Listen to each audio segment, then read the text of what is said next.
Welcome back to Getting Started with MTA Web Services.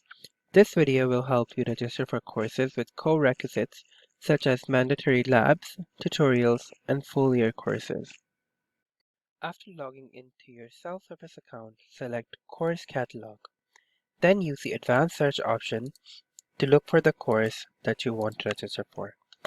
For this video, we will use the example of Biology 2101, Introduction to Ecology, that has a mandatory lab section. Once you identify the course, choose View Available Sections, and then Add Section to Schedule. Similarly, identify one of the lab sections and add that to schedule as well.